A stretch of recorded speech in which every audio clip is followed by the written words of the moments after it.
All right.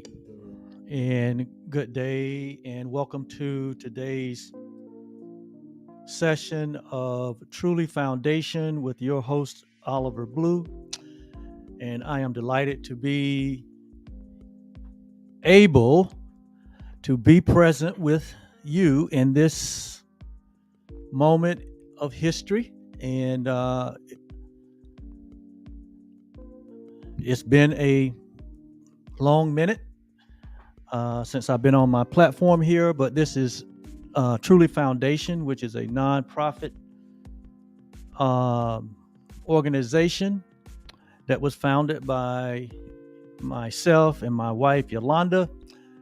And we created this foundation for the sole purpose of helping others, helping humanity. When we say others, we're not specific, but we're inclusive. We're here on behalf of all humanity. We have put specialness to the side. We have put our niche to the side, and we are fully committed and dedicated to the inclusion of all humanity, the inclusion of the human family. So here at Truly Foundation, there are no exclusivities, there's no specialties, but we're here for all, one and for all, because from our experience and from our perspective, there is but one family, there is but one creation, and that creation is perfect, and that creation has its existence, it has its essence in love. So we are only here for love. Or said another way, we're only here for God, or we're only here for the one self that we all share. We call it humanity. In some religious community, they call it the family of God, or they call it the kingdom of God, or they call it the body of Christ, or they call it the universal family. Well, here it does not matter. We're not into labels, we're not into names. We're only into the truth. And we're only into the truth that is true always. We use the premise that if something is true, or if something is real, then it is unalterable, meaning that it cannot be changed. It has no beginning and it has no end. It always has been and it always will be. And this is what we use at the basis of what we call truth or reality. And so here we're on this platform again, Truly Foundation, for the sole purpose of helping all humanity to discover real freedom. And it is our experience that freedom can only be discovered in the truth, can only be experienced in that which is real, that which is true, that which is eternal, that which is timeless, and that which is formless, even though we find ourselves in time and space. But this is not the totality of life. In fact, it is only an experience of life on a particular realm, which is very temporary. You notice that our lives and the lifespan of humanity is very temporary in bodily form. So though we are here in bodily form, and though our experience in bodily form has been temporary, we're coming to you from a perspective of that which is permanent, that which is complete and whole, that which is eternal. And so We are here to help humanity to discover real freedom. And that real freedom that we're here to help all humanity to experience is that freedom from a sense of separation. Freedom from a sense of separation. If you've been in your bodily experience for any time, I'm sure you've already experienced through your conditioning, through your experience, you've already experienced having this inner sense of being separate, this inner sense of being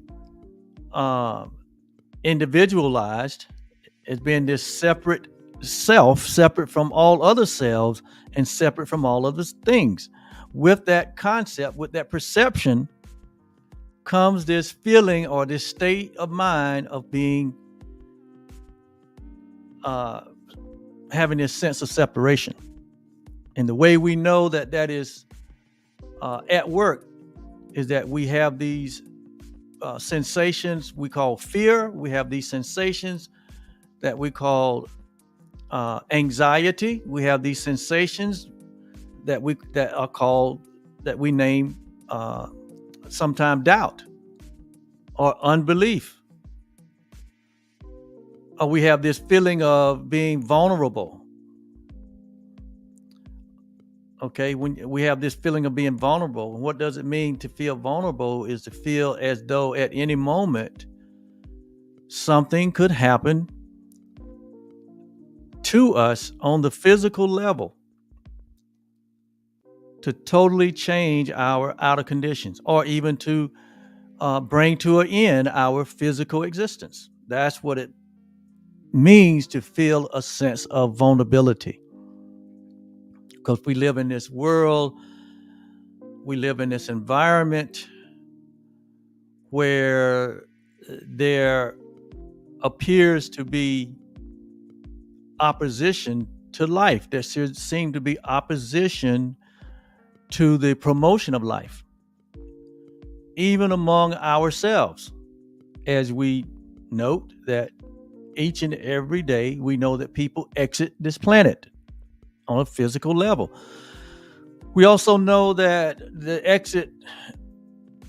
exiting of people on this planet sometime has its cause in humanity abusing one another. Humanity getting involved at the level of taking one's life for one reason or another. And so that will give you a sense of feeling invulnerable, or feeling separate, or feeling afraid, or having anxiety about the next moment or the next day, or having anxiety about your future. So these are all natural occurrences that the human experience is all about, right? So we here at Truly Foundation have discovered that this sense of separation is at the root of all of our discomfort. It's at the root of all humanity's discomfort. It is the root cause of every experience, every sensation that does not promote life. That's what we have discovered. It's the belief in separation. It's the belief that we are not only separate from one another, but that we are separate from our source. That we're separate from God. That our source, the source of life, that we call it here, we like to use the word love versus God, because when you use the word God, it brings on all kind of perceptions and connotations that we've been conditioned with. through our religious experience or through our living experience. And so this feeling or this sense or this state of mind where we perceive ourselves as being separate from one another and separate from the source of life itself, or separate from the author of life, creates in us all kinds of energies or emotions, which is no more than energy and motion, creates all kinds of feelings and thoughts and ideas that robs us from being at peace. And so when we look out into our current day world, or when we look at the history of this world, we see the destruction or the disturbance of peace all through the history of humanity.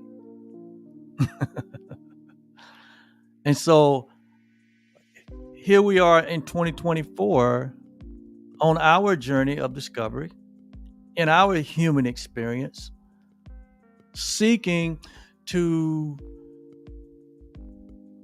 find the freedom that we know that exists. And so what we have discovered here at Truly Foundation is that freedom does not come from without, but freedom comes from within. It comes from within our essence. It comes from within our consciousness. It comes from within our nature. In fact, freedom is a part of who we are in reality. That is changeless, that is unalterable, that is timeless, and that is formless. It's unseen to the natural eye. And so we know that it is a part. We have this, even as we have this sense of separation, we also have this sense of oneness. We have this sense of that there is this unifying reality that makes all of us one, that makes that humanity is a brotherhood of the same blood, of the same nature, of the same essence. There's a mark upon all of us, as a divine mark that we all recognize, but we may ignore it, but we all recognize that there is a divine essence to all of us. And in reality, all of us have our creation from this one source, from this one being, and that in essence, we're one. But some way, somehow, we have distorted that reality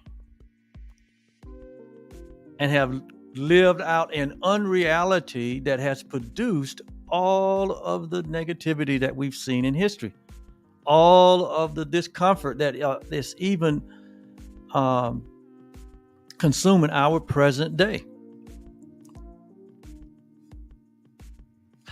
So this discovery of this freedom is a discovery of oneself. This discovery of freedom is a discovery of one's God, or is a discovery of love. Because what we'll find is that in reality, there is but one. And that we are all a part of that one.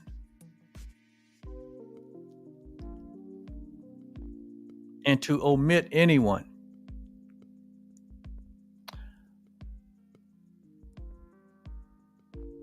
is to distort the reality of our oneness, and to have this sense of, again, separation until there's an acceptance of all. See, in love and in truth and in reality, there are no exceptions. No exceptions.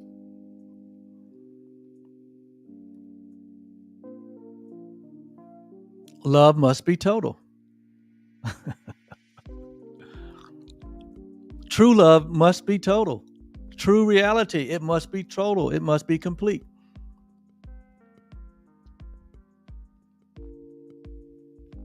That's what the greatest teacher of all time meant when he said in one of his writings, or one of the writings about him, and it was said that he said that he would leave the 99 and go and find the one. Why? Because in love there is nothing missing, there is nothing lacking. So love is not complete until it is completely all that there is, without any opposites, without anything missing, without anything broken, without anything separate. So this idea that we have endorsed about ourselves, this image of ourselves as being something that is separate from others and separate from our source, is a distorted perception of ourselves. And we're here to help remove the blocks, to remove the distortions that has been handed down, that has been amplified in all of human history, that has kept humanity from peace, that has kept humanity from oneness, that has kept humanity from experiencing his true self or her true self. We are here to help remove those blocks to the awareness that love is the only thing that is present, is the only thing that is real, is the only thing that is true. And that love must be total. And that until there is a complete acceptance of that reality, we continue to grope in the darkness. We continue to have experiences where there is a lack of love. So where there's a lack of love, there's a lack of unity, there's a lack of oneness, there's a lack of peace, there's a lack of joy, there's a lack of creativity, there's a lack of authentic expression of who we are. There's a misrepresentation. And so where there's a misrepresentation, there's a miscreation.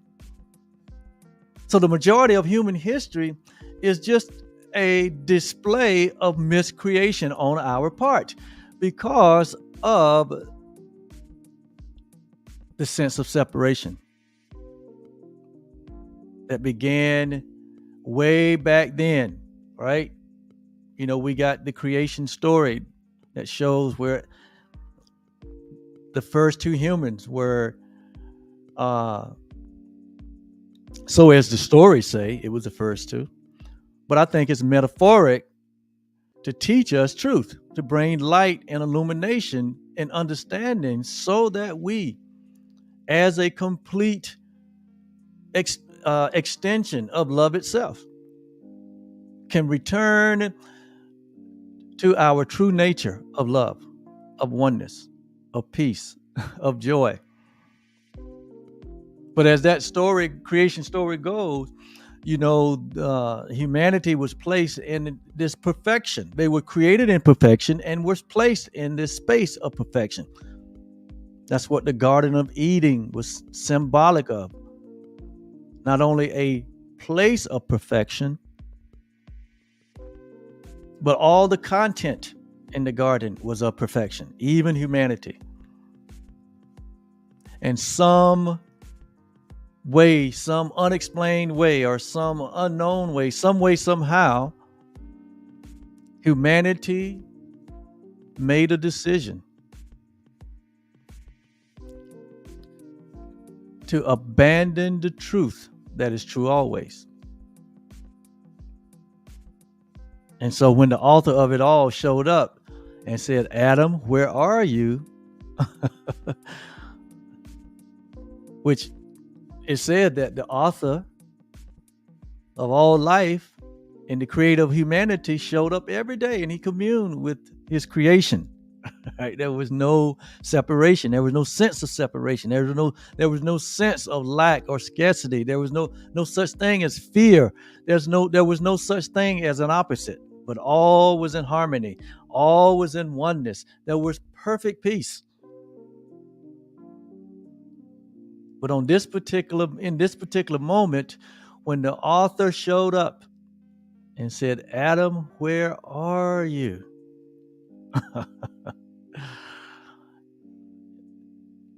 And the story goes and says that Adam hid himself from his author, from his source, from his creator. He hid himself. And then it went on to say that Adam said, I was afraid and I hid myself. So where did the fear come from? Where did this change of perception come from? Where did this newfound identity come from? Well, it came from, the Course in Miracles said it came from a tiny mad idea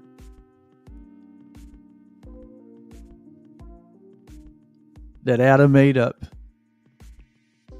about what it would be like, or what is it, or is it possible to be separate or separated from the Creator? Is it possible to be separated from the source of life? Is it possible to destroy oneness? Is it possible to destroy love? Is it possible to destroy reality, to destroy truth and make something else? Because remember, in the creation, reality, all things were created at one point. All things is merely an extension of the one source, which is love. So everything was given in creation. Everything was given in creation because love, that's the nature of love. The nature of love is to give all, to all, always. I'm going to say that again.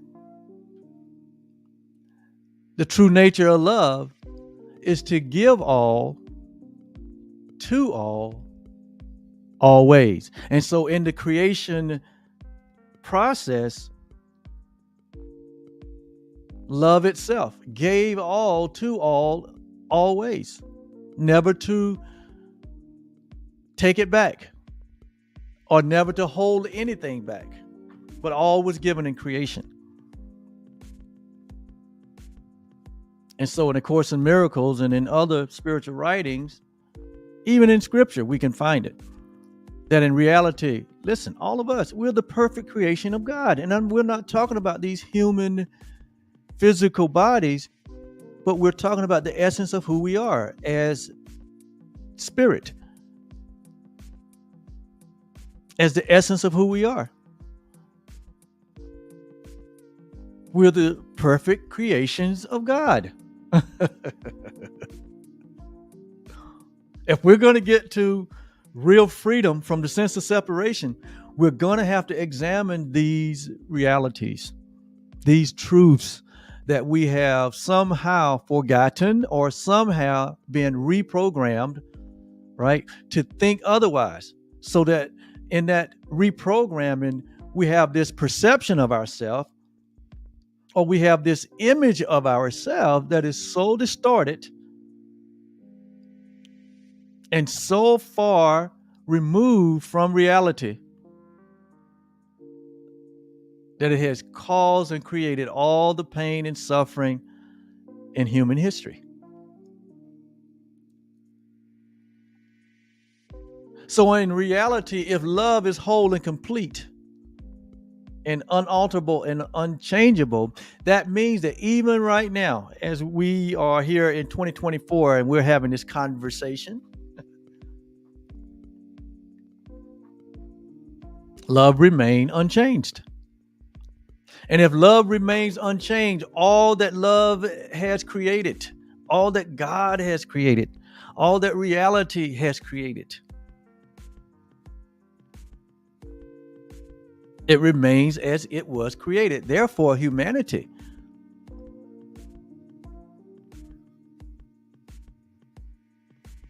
I'm talking to all of humanity today, all of the human race, all of my brothers and sisters.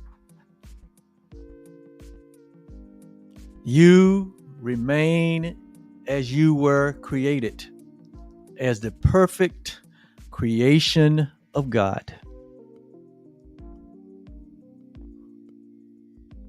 That is the truth. That is true always.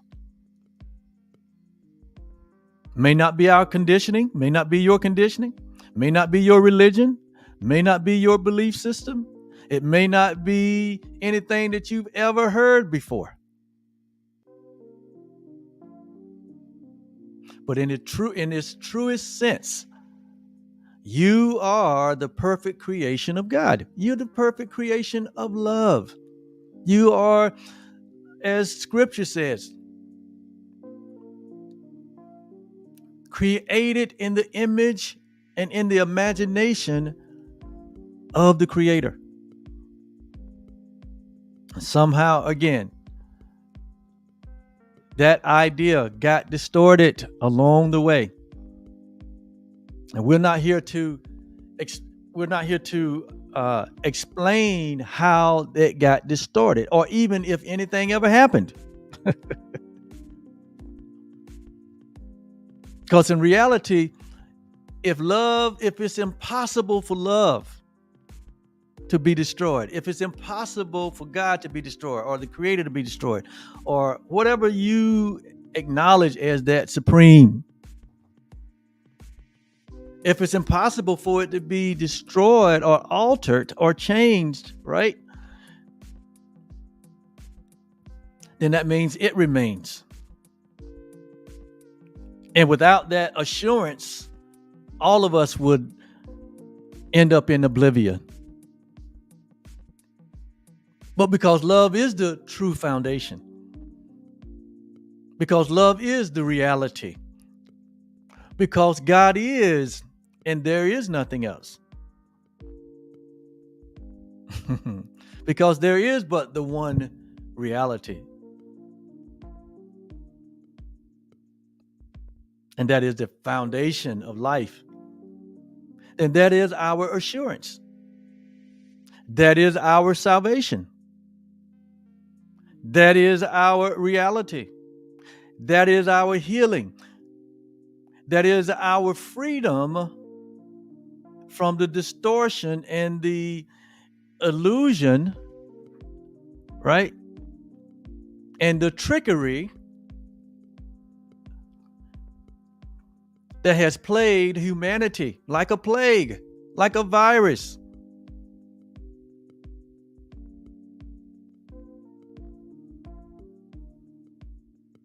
And have caused all of the pain and discomfort and disorder and disharmony and all of the sense of separation, which shows up in our experience as a sense of low self-esteem, sin consciousness. It shows up in our experience as guilt and fear, lack, scarcity,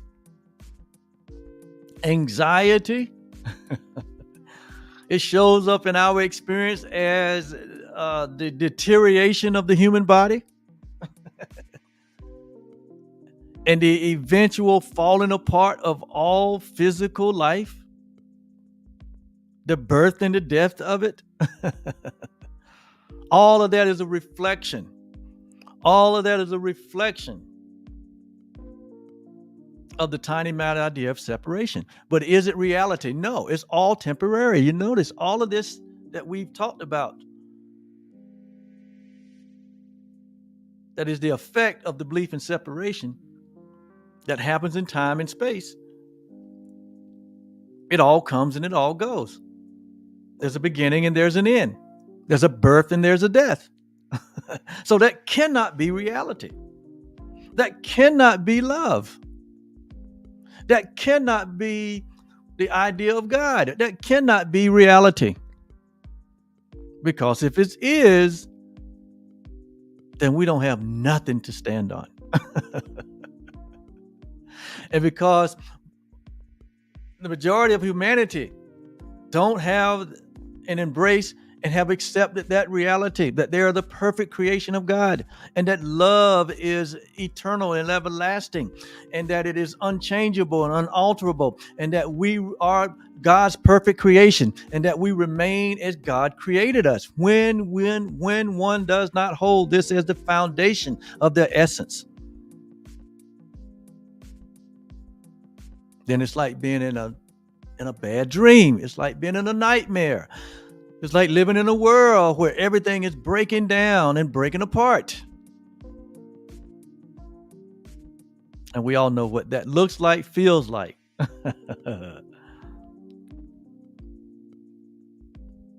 But one can wake up. One can be transformed by the acceptance, the acknowledgement of the truth. Even in scripture, Paul said in Timothy that it is the one will of God that we all come into the knowledge of the truth. And then he went on to say that it is the knowledge of the truth that will set you free. It's the knowledge, it's the knowing of this truth that sets one free. It's the knowing of this reality of your perfect creation, that you're not this body, you're not just this bodily self, but at the core of your reality, there is a consciousness, there is an awareness, there's a reality that we're not separate beings, but we share this one beingness with love. We share it with God. We share it with reality and with truth. And that is who and what we are at our essence. That is our natural state of being. That is where we are most expressive of who we are. That is the light that lighteth up the world. And we are all a part of that in reality. You and all humanity.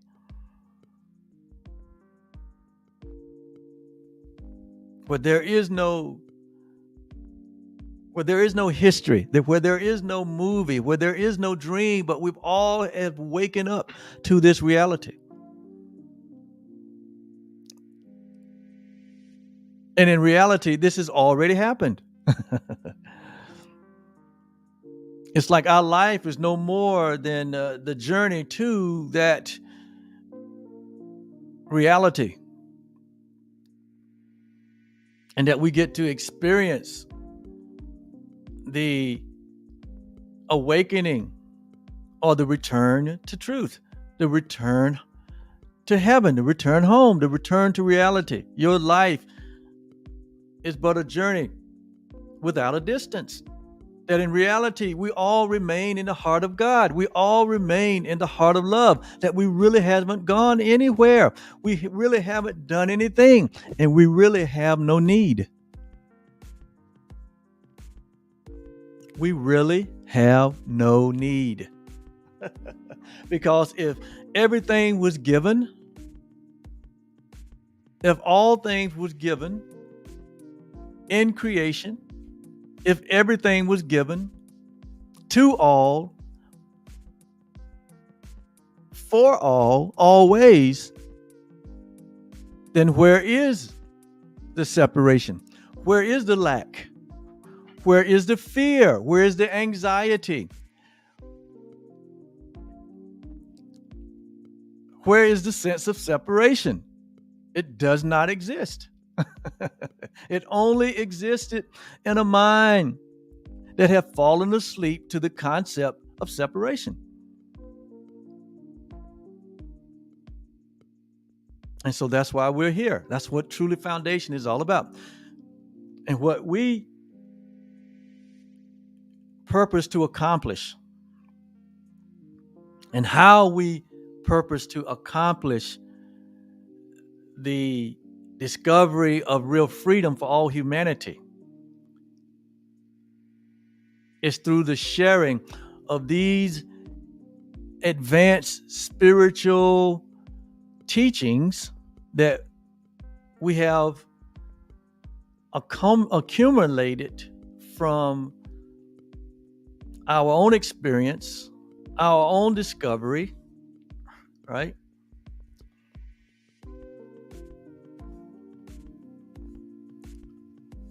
But we do use biblical resource. We do use A Course in Miracles, which I think is probably the greatest gift that God gave us. Because it helps us to make the correction that all of us have erred, not on by our own intention, but how the biblical history has been used to mislead and misalign humanity. I think the Course in Miracles comes as a correction to all of that. And if you've never had any exposure to that spiritual gift, that spiritual document, I invite you to investigate it. I investigated it back in 2005, and my life totally changed. The Bible really became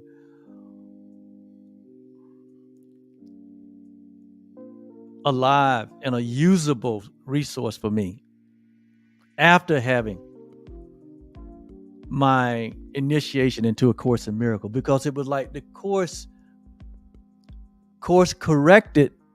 It was a course to correct the distortion and the misuse and the misinterpretation that was used in Bible to give people a truth about themselves.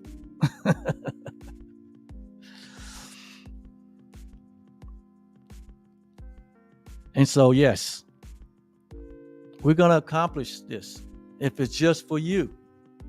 If it's just for you who's been struggling with self-identity, who's been struggling with life itself and what it's about and what is the meaning of life and what my purpose for being here. And I really don't understand all of the silliness, all of the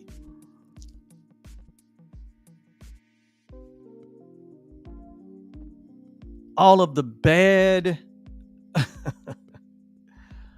all of the foolishness that's in this world.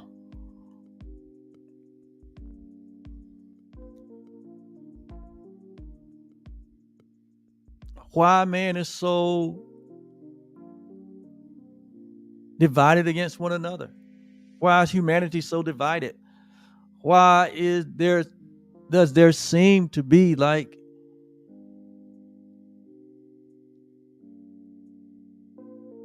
love is not the ultimate, but fear and hatred is the ultimate? Why does it look like death and destruction is winning?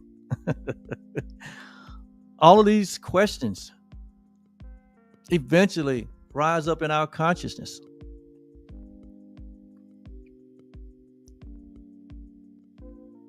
So that's why we're here. That's why Truly Foundation is here.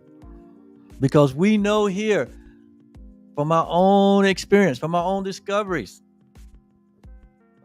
that the real you, that reality, that's what we're talking about, that love, the real you loves you. Because the real you is love. The real you is the perfect creation of God. The real you is God. And even our Bible refers to that in this mystical way. When Jesus himself said, "Have you not heard that you are God's? Have you not heard that you were made in the image and likeness of God? Have you not heard that everyone that is born of love is born of God? And everyone that is born of God is born of love." Have you not heard that the greatest of these is love? It's not faith, it's not hope, it's not belief, but the greatest is love. Why? Because it is the ultimate. Everything comes out of love, or everything comes out of God. The whole concept here is that everything comes out of the one source. We all came from the one source. We all are an extension of this one source. And it's perfect, and it is complete, and it is whole. And it is you. This is our true identity. This is your true identity. And until we come from this place of truth, from this place of reality, from this place of love, our thinking will be distorted. Our creations will be miscreations. The systems that we build, the relationships that we have, all that we do will come from a place of separation or come from a place of fear, which ultimately produces all of the chaos in the world. So the source of the chaos is not the chaos, right? You can't fix the chaos. But what has to happen is we have to go back to the beginning where the error was made, when we first abandoned and denied our true reality, our true identity, our true self. Even Jesus of Nazareth had to discover who he was as a man in a body. He had to ultimately deny that he was this bodily, the essence of who he was this bodily self. And he discovered who he was, his heavenly self. He discovered his Christ self. He discovered himself as love only. He discovered himself to be as love only. He had to settle his identity before he could do the work that he did to help bring humanity out of darkness into light. He had to be himself. So do all of us. We have to wake up. We have to be born again. We have to be enlightened to the reality of the truth and embrace it for ourselves. We have to accept the atonement, the at oneness for ourselves.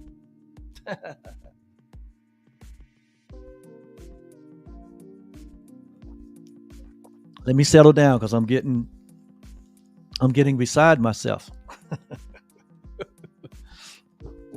I can get nerdy when I start talking spirituality. I'm a spiritual nerd. I am guilty. I'm all things spirituality first as the foundation. Because from that foundation, all good things exist. All good things persist. All good things are expressed from that foundation, a spiritual foundation. Paul said it this way: there's no other foundation that can be laid than that which is Christ. That word Christ is symbolic of our oneness with the Creator, that we are not something separate from creation, that we're not something separate from God or from love or from reality, but we are the very expression of that. That God is not some concept that's outside of us.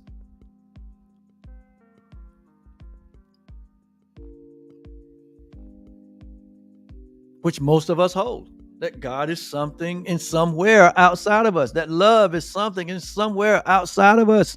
That is elusive. That we're not worthy of. That we cannot measure up to. This is the conditioning that humanity has embraced and have built on and have passed down from generation to generation. So all of our ancestors that have gone before us, and all of their misbelief, and all of their distorted beliefs, and all of their poor self-image of themselves, and all of their idea that God is something outside of themselves. It's been passed down through every generation. So if you find yourself here in 2024, and you are because you're listening to me, you don't just have to remove the blocks that you place yourself or this generation has placed upon you, but you got to remove the blocks from all the previous generations. And it sounds like a big to do or a big accomplishment, but it's not. It is very simple. Accept the reality of who you are. Accept the reality of your perfect creation. Accept the reality that you are holy and that you are sinless and that you are without blame. As Paul said in Ephesians 1, that it was established that we would be holy and without blame before all creation in love. So where is the guilt? Where is the fear? Where is the anxiety? Where is the death? Where is the birth? Where is the lack? Where is the scarcity? Where is the vulnerability? That we're not vulnerable, but in reality, we are invulnerable. In fact, we are impregnable. You can never be separate, and you have never been separate from your Creator. You can never be separate from all creation. Even humanity, as divided and polarized as it appeared to be here in 2024, in reality, we're one. In reality, there's only one. There's only one Son. There's only one creation. There's only one extension. God only extended himself. And we are that. And you are that.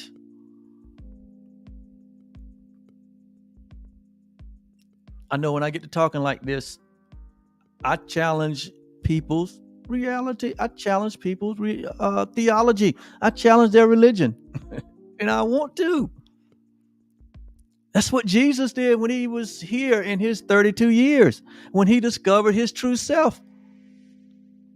And he began to talk in such a way that humanity, who was still asleep, who was still in darkness, who was still afraid, who was still walking in Adam's, I was afraid and I hid myself.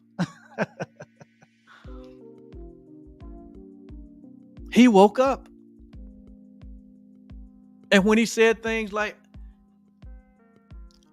the scriptures is fulfilled in this moment, I am the fulfillment of it. When he said things like, I and my Father are one. When he said things like, when you've seen me, you've seen the Father. He was talking from the truth. He was talking from reality.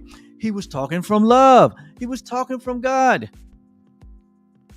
And we was afraid. Humanity in that day was afraid of that truth. And they sought to put that truth out of commission.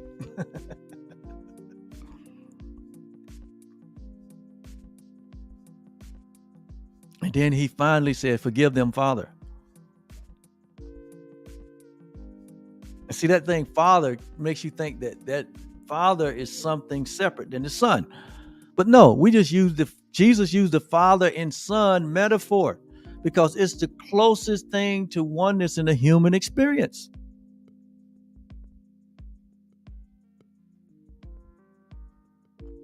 But we still get the idea of being separate. The Father is something separate from the Son, but in reality, they're not.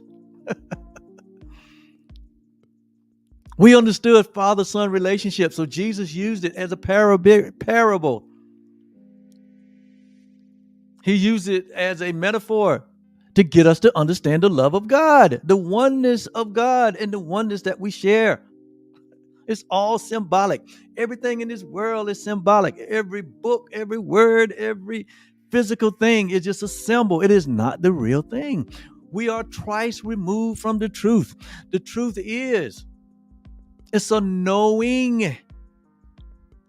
It's not something you can hold or feel, but it's a knowing. Reality is a knowing. When you know, you don't need a belief. You don't need faith when you know something. So when Jesus knew who he was, he began to talk from the Father's heart.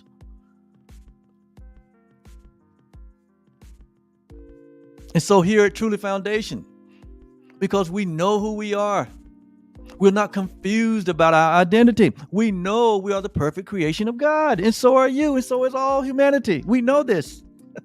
So we talk from that place of love. I'm talking to you from that place of reality. And guess what? That reality is in your consciousness. That's why your consciousness will bear witness to what we're saying here is the truth that sets one free. But we have to be willing to lay down the illusion or the distortion of the misidea of the misidentity of who we are. We have to be willing to be transformed by the renewing of our minds. I'm not going to get excited. I'm going to stay calm. Because many of you who have listened to me in the past, you know I get excited when I get to talking from this place, the only place that there is. But if we're going to have peace, it can only be found as we completely forgive the falsity that we have been indoctrinated with. And if we're going to find and experience the peace of God that passes all understanding, we will have to be willing to let go of all of the falsehood, all of the unreality, all of the fear-based theology, all the images that we have about ourselves and we have about our Creator that is not based on truth, that is not based on love, that is not based on oneness. We have to be willing to let it go. It must be complete forgiveness. Jesus said, no man can serve two masters. We're going to either love one or hate the other. But there's only one master. There's only one God. There's only one reality. There's only one love. There's only one us. And we are that. We are that with no exclusions. So these concepts we're holding about race and sex and religion and politics and sports and entertainment and business and in the arts and in every walk of life where we have divided and subdivided and divided again from this idea of separation, we have to be willing to let it go if we're going to experience the peace of God and see all things as one thing. To see your brother as yourself. To love your brother as yourself. Why? Because your brother is yourself. Your brother is yourself. And all of us have been given a classroom. Your classroom consists of those around you, those that are part of your family, those that's a part of your work family, your community family, wherever you find yourself. If you're in the faith community, that's, all of that is your classroom. Why? Because it is our purpose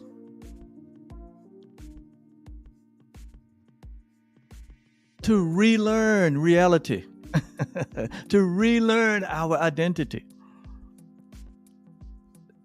in all of our getting, to get understanding from the one source of reality, which is love. This is the only solution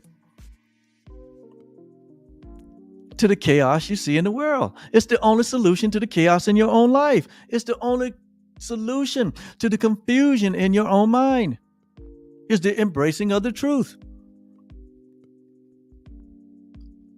But in order to grab hold of one thing, you have to let go of another. There has to be a release. There has to be a forgiveness. That's what forgiveness is. It's forgiving one perception, one idea, one reality for another. That's true forgiveness. It has nothing to do with, someone mistreating you or where you feel unfairly treated or, It has nothing to do with the behavioral level. You'll never fix it on the behavioral level. But when the error of separation is corrected on the level in which the error occurred, when we have the experience, the universal experience of waking up and embracing the truth that is true always, that we are the perfect creation of God, and all things that were given to us that pertain to life and godliness and peace in creation, that all things were given to us. Nothing has been held back. That we are life itself, that we are source itself, that we're not an effect, but we are a cause. We're one with the cause. We're one with the source. We're one with the reality. That we're perfect and complete and whole and holy, and we're blameless. We're innocent, like a newborn. Innocent. They have no idea about the trauma and drama in the world when they were first born. They have to be taught that. You ever been around a brand newborn baby, like the first month, where all they're doing is eating and sleeping? Why are they just sleeping all day? They're still more in touch with the reality of their one self than they are with this divided world. They have more sense towards their oneness, their love, their reality. They have not been reprogrammed. They have not been conditioned yet.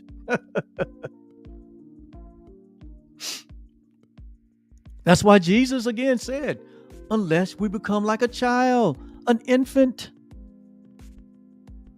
where there's only truth, that is true always, that there are no opposites.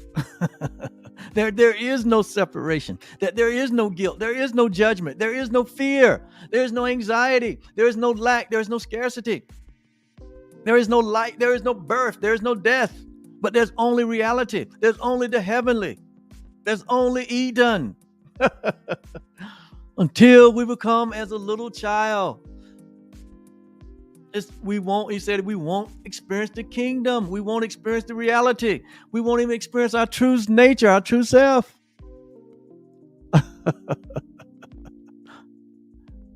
Lest we humble ourselves as a child and embrace the truth. That's why True the Foundation is here. That's why I'm here. And that's why you're here. That's why all humanity is here. That's the will of God, that we what? And he says it here in 2 Timothy, 1 Timothy. It is the will of God that we all come into the knowledge of the truth.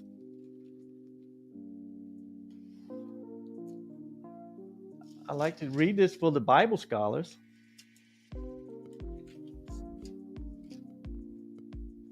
So no one think I'm just making up these things. And this is in 1 Timothy chapter 2, verse 4, or verse 3 and 4. And this is in prior to 3 and 4 is talking about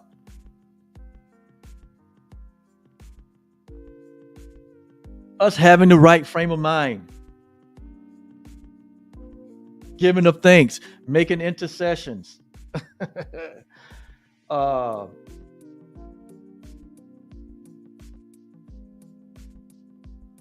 supplications for all humanity, for kings, and for everybody in authority. Everyone needs this frame of mind. Everyone needs to have this awakening to what is true. And so then he goes on in verse 3. He said that we may lead quiet and peaceable lives in all godliness. That is the goal. That's what we all desire. The goal is peace. The goal is godliness. The goal is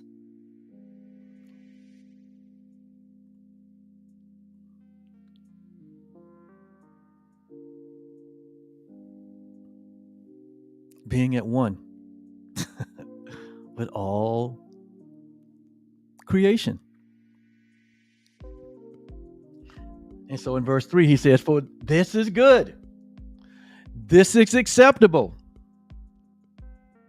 in the sight of God," or in the sight of love, in the sight of reality. This is the good that comes out of reality, that we live quiet and peaceable lives in all godliness and honesty. That's the goal. That's what we want our human experience to be.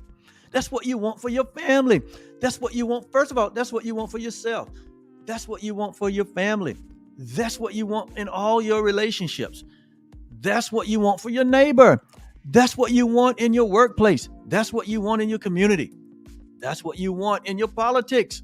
That's what you want in your sports and in your arts and in every area of life. That's what we all want. That's what we all desire. We all desire the same thing. And he said, and that same thing is quiet and peaceable life in all godliness and honesty. Can you imagine a world like that? Quiet, peaceable, godliness, meaning goodliness, meaning there is no lack, there is no scarcity, there is no fighting, there is no war, there is no destruction.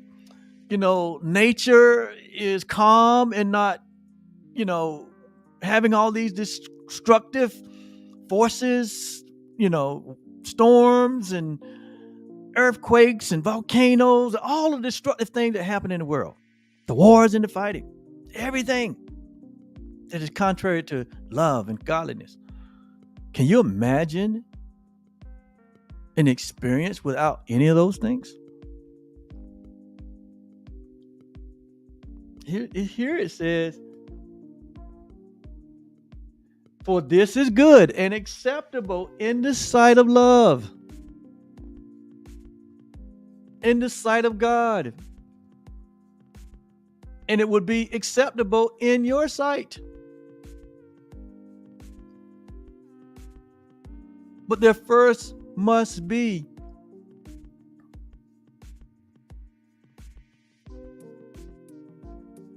a renewing of the mind. There must be a letting go of all of these ideas that we have embraced all through the generation that are not true. And a lot of them have come through religion that are not true. All of them have given us a false image of God that's not true. It's given us a false image of humanity that is not true.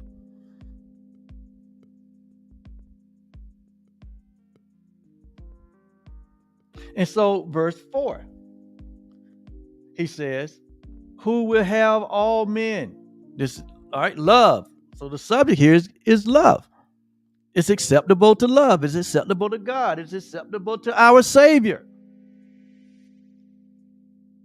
Who will have all men, all humanity, is what he's talking about. All humanity.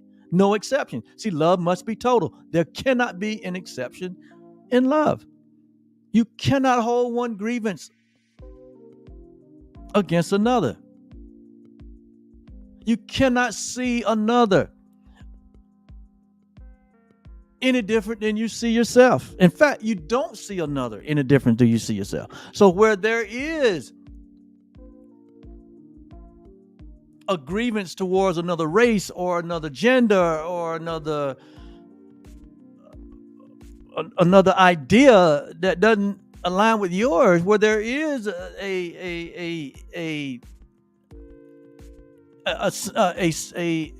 view of inequality towards another, where we're holding anything against another, that's the way we see ourselves. You know how they say it takes one to know one. It takes one to know one. So the work has to take place on the discovery of ourselves and not the projection of our own fears, our own anxieties on others, our own sense of separation and limitation on others, our own prejudices on others.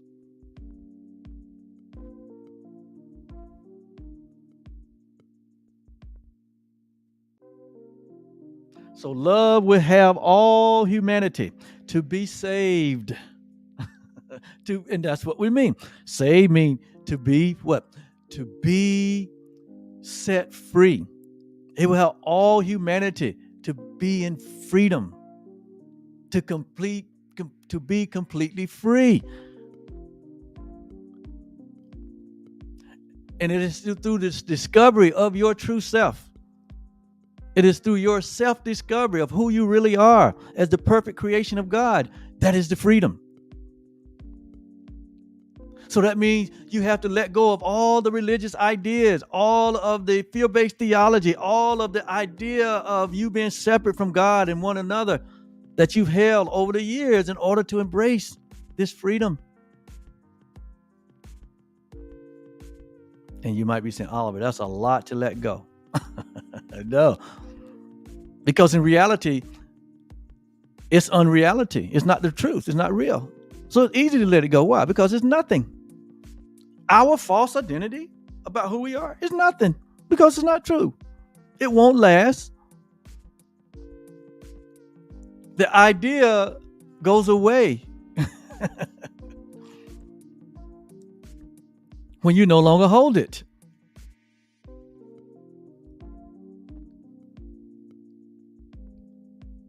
And so, who will have all humanity to be saved? And we took that word and we just butchered it. We got all these different ideas of what it means to be saved. And people are even afraid of that word. Non-religious people are afraid of that word. What do you mean I need to be saved? What are you talking about? Because we have misused the word. It has nothing to do with any of the things that we've made up about what salvation is. Because salvation has to do with God's plan for all creation. It's the plan of God.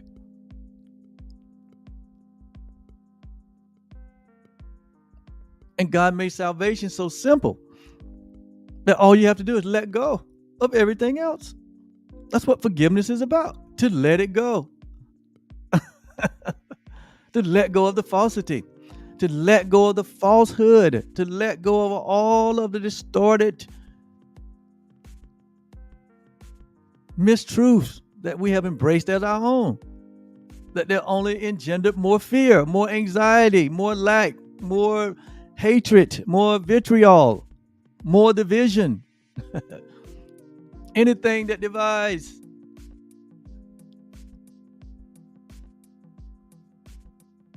Anything that separates. It's a false idea. It's just an idea. It's not reality. So when we let the idea go, you notice when you discover something new, then that which you held prior to what you discovering something new, you just let it go, and it was just easy. Just like, there was a time when humanity believed that the world was flat, that if you would walk so far out on the planet Earth, you would eventually fall over because they thought the world was flat until they discovered that the Earth is round. Till they discovered that the Earth is round. Well, when humanity discovered that the reality and the truth is the Earth is round, guess what? It was easy for them to let go of the idea that the Earth is flat. So you don't hear people saying anymore that the Earth is flat. And that's the same idea. When you discover who you are, the perfect creation of God, when you discover that there is no separation, when you discover that what God is and who God is and what love is and who love is and what reality is and who reality is, that you are that, then you can let go of the idea of being separate from creation, being separate from the Creator, but that you're actually one with. You're one with, you are part of, you are the very presence of what God is. And it is in that presence that there's fullness of joy. David discovered that there was nowhere that he could go that God wasn't, because he and God was one. He said, if I made my bed in a place y'all called or made up called hell, he said, God would be there. Why? Because me and God are the same. So when you embrace your sameness, your oneness mentality about your creator and about all creation, that you're one with all creation, that there is no separation, that there is no division. See, I'm getting excited. I said I won't. I'm passionate about this truth, as you can see. That's what you feel. That's what you hear. That's what you sense. Because I know there was a time that I lived from that place of falsehood, from that place of misperception. And I was so afraid. I was so fearful.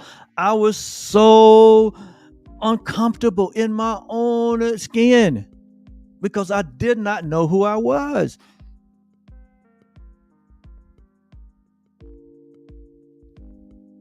And I would dare say more than 2%, maybe 1% of all humanity, of the 8 billion plus people on this planet right now, really accept and embrace the reality of who they are. And so that's why you see this sense of separation, division, wars, fighting, poverty, sickness, lack, scarcity, starvation. The earth seemed to be in an uproar.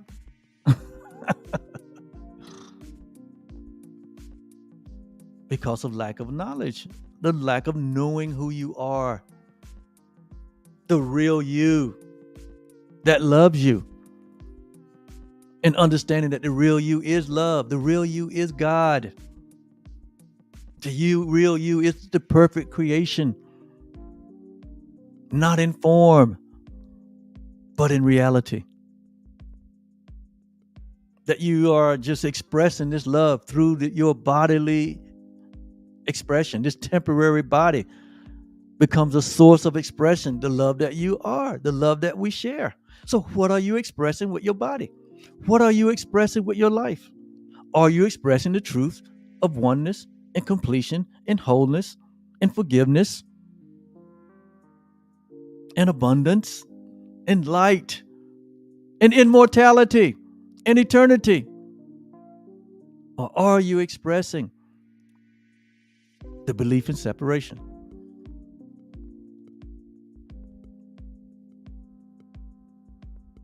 And so here, it's right here in 2nd chapter of 1 Timothy.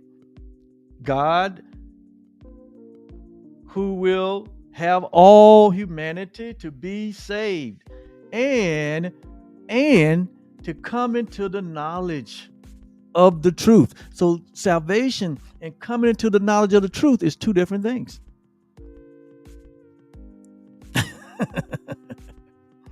But they're only one thing. But they're two different things, but they're one thing. Because a lot of people have a consciousness towards God. There's a lot of religious people in the world, and they have a consciousness toward God. In other words, they acknowledge that there is a God. But until they come into the knowledge of the truth of the oneness that we share with this God, and that they are the very express image of this perfection, that we are the perfect creation of God, until we come into and embrace the knowledge of that truth and begin to let the light shine of that truth, that we are the light of the world.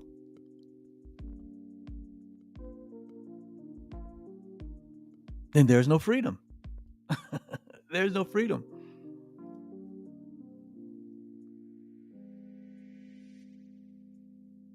Who will have all humanity to be saved and come into the knowledge of the truth. Come into the knowing of yourself. You're not a body. You're not a male nor female. You're not born. You won't die. You're not a temporary existence. You're not a sinner. In reality, you're not an American, right? Or, you're not an African. You're not a European. All these labels that we have. You're not a Democrat. You're not a Republican. That's not who you are. That's the choices that you've made to have experience. That's not who you are. And we get caught up in those characters and we forget who we are. But who you are is what God is. Who you are is the perfect creation of love. And then in the verse 5 it says, for there is one. See, here it is. It's in your Bible. But there's only one.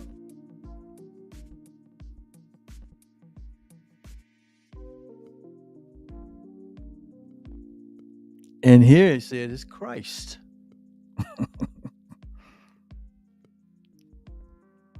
But then we get taught in religions, it's talking about Jesus Christ in one man life. No. He was just the example. He was just demonstrating for us what it looks like, what real freedom looks like. That he had overcome the world, and so have we. Now it's your turn. Now it's my turn. Jesus is no more greater than you are. He is no more of a creation of God than you are. That's why he said over in Ephesians, you let this mind be in you that was also in me, who being in the form of God thought it not robbery to have equality with God. Jesus didn't think he was taking anything away from God, saying he had equality with God. So you and I need to get to the point that we understand that we're not taking anything away from love or from God or from reality by saying that we have equality with it, because that is the truth. That you are the Christ. You are the one. You are a part of that oneness. Yes, you are.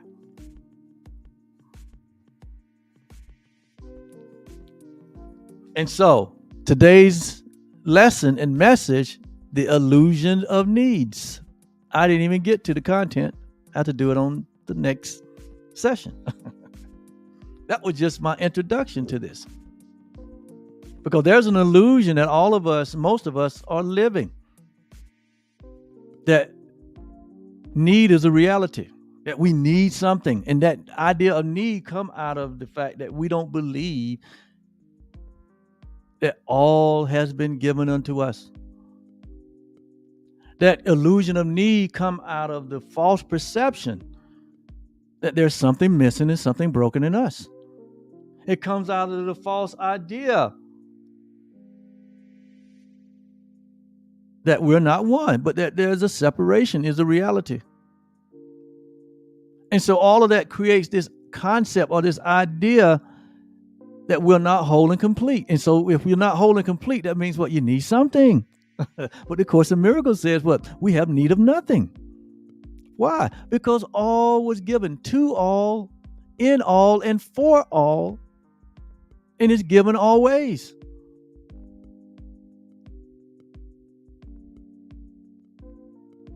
And it's because we realize that everything is in consciousness. Everything is not in form. Form is just a reflection of what's in humanity's consciousness. Everything that you see in the physical is a result of thoughts and ideas in humanity's consciousness. So all things, all love, all reality has been given to all of us equally in consciousness.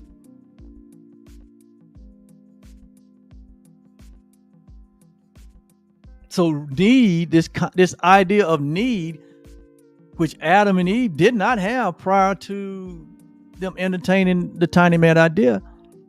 See, with the tiny mad idea of separation come this thing of need, separation, need,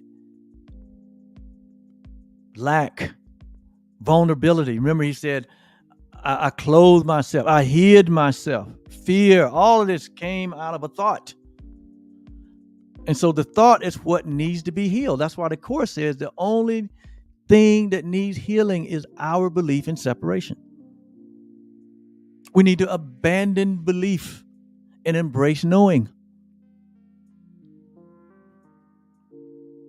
Belief is a man idea. It's not a God idea. God don't believe anything. God knows everything. Love doesn't believe anything. It knows. But we live in a world of belief. And the reason we live in a world of belief is that we believe in what we make. We believe in the things that we've made, even though they're miscreations. They're not the truth, but we believe in them. That's why an individual can believe in something that nobody else believes in because he made it. That's the nature of God. That's the nature of love. But it's distorted. That's why God, listen, that's why God had, and that's why love has so much confidence in us. That all of us shall eventually wake up. Because in creation,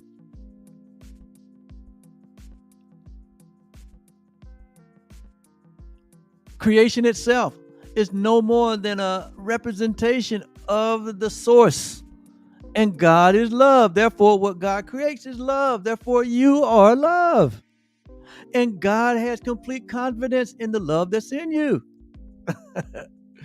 And we can dream and we can have nightmares and we can live 1,000 lifetimes imagining ourselves to be something other than the perfect creation and the perfect love of God. And it will not change anything, not one iota. We cannot change what God created. We are what God created. We remain as God created us. You, all of us.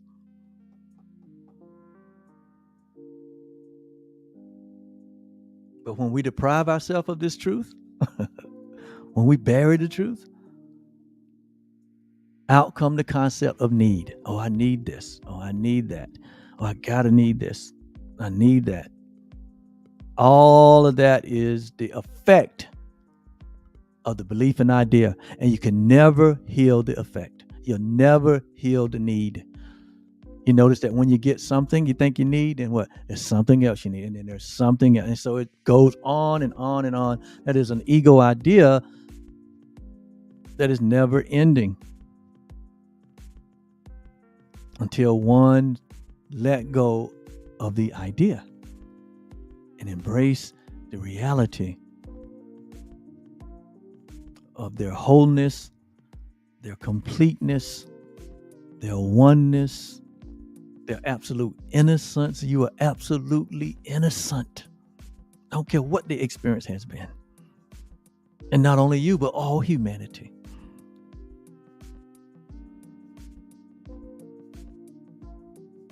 Row, row, row your boat gently down the stream. Merrily, merrily, merrily, merrily. All our experiences is but a dream. They're not reality. They eventually fade away. Love never fades away. I know I'm talking to someone out there today that need to hear this. I need to hear this. I have to remind myself every day because I'm challenged in this world of miscreation all the time. All of us have to wake up in the midst of the miscreation. All of the outward influences, all of the special effects that are out here. Everything that appear, all of the majority, all of the influences among all of this, you got to wake up in the midst of all of this. In the midst of all of this unreality, we've been called to wake up. We've been called to resurrect in the midst of what looks like death. That's why the scripture said, though I walk through the valley of the shadow, see, because death is not reality. It's a shadow. It gives the appearance. We walk in the shadow of scarcity. We walk in the shadow of lack. We walk in the shadow of fear. We walk in the shadow of division and separation and anger and hate and vitriol. All of that is just a shadow. It's not reality. Love is the only reality. And when love appears, when light appears, everything else has to disappear. When you wake up to your true self, your false self will disappear. You'll still have your body because you'll need it to stay here, right? To be the light of the world. But you realize that you're not a body, but that you're the perfect creation of God. You are loveliness. You are everything godly. You are eternal. You have no beginning. You have no end. All things are yours. You have equality with all living things, even with God. That's the awakening. I'm going to stick a pin in it right there because I think I've said enough for a lifetime. All right. Well, we'll be back with another session of Truly Foundation. And in our next session, we will get into the illusion of needs. Right? We're going to renew our mind. We're going to stop thinking upside down. We're going to think right side up to where we understand that there's no worry man's because we have it all. Because it was given to all. Always. And until then, truly, that's what that truly stands for. TRULY. It stands for the real you loves you. Until then, the real you loves you. Until we come back together, hold that in your mind. The real you loves you. Why? Because the real you is love. The real you is whole and complete and perfect. That's the will of the Father. And it's true. And it's true always. All right. Thank you so much. See you next time. Bye-bye.